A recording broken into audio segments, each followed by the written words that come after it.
ورقة إجابته عندي رقمه اللي هو رقم التسلسلي هذا.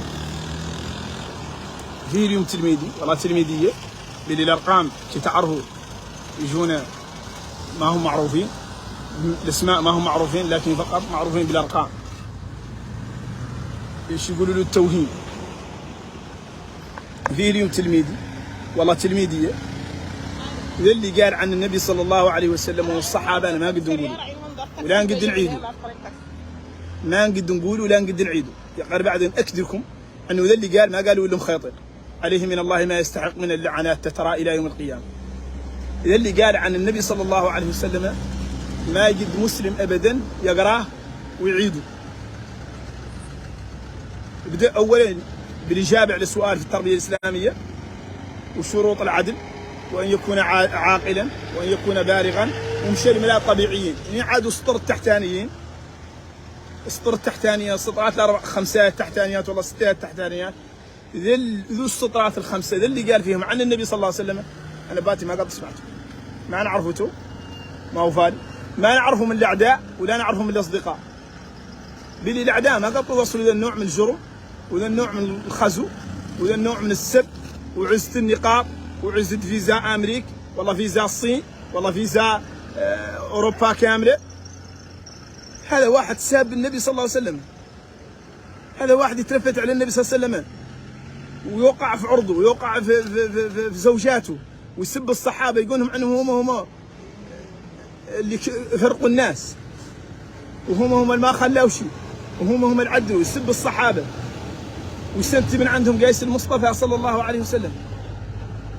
ويهم واحدين هون في مصلحة الامتحانات شيء من الزملاء هون، واستغفر الله من كلمة الزملاء، ما هم زملائي أنا حد يستكتم عليه ساب النبي صلى الله عليه وسلم ما هو زميلي.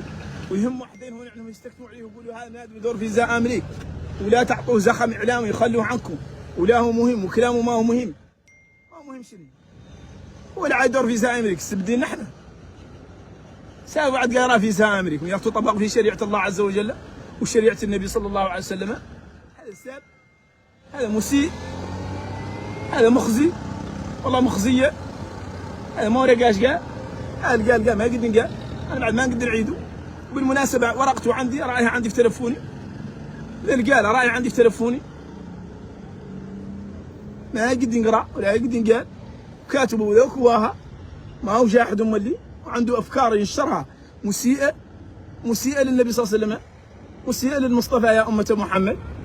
أمة محمد ما يصح، ما هي طريقة قد مدة تعيش عليها، ما هي طريقة قد مدة تبني عليها مستقبلها، ما هي طريقة قد أمة تتم رموزها الحقيقيين يخلوا ماشيين استكتموا عليه وخلوه عنكم. والناس الأخرى اللي ما هي مهمة رموز ولا تنسمع.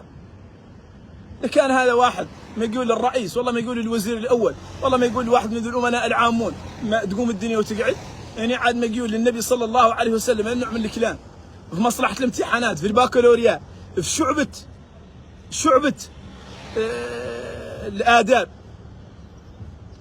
شعبة الآداب ذوك مقاطع العايل أهل سي وأهل دي اللي تصح لهم التربية الإسلامية بشعبتهم. الفصل الثالث منهم، الفصل الثالث القاعة رقم 3 نقول في هذا ما قد قال ما قد تسمع، وإن قال هذا بسيط وهذا لا خلوهون وهذا لا طول احنا وانتم نتفاهموا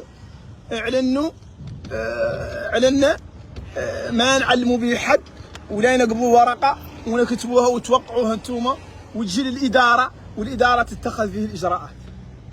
ايش عندهم من معنى؟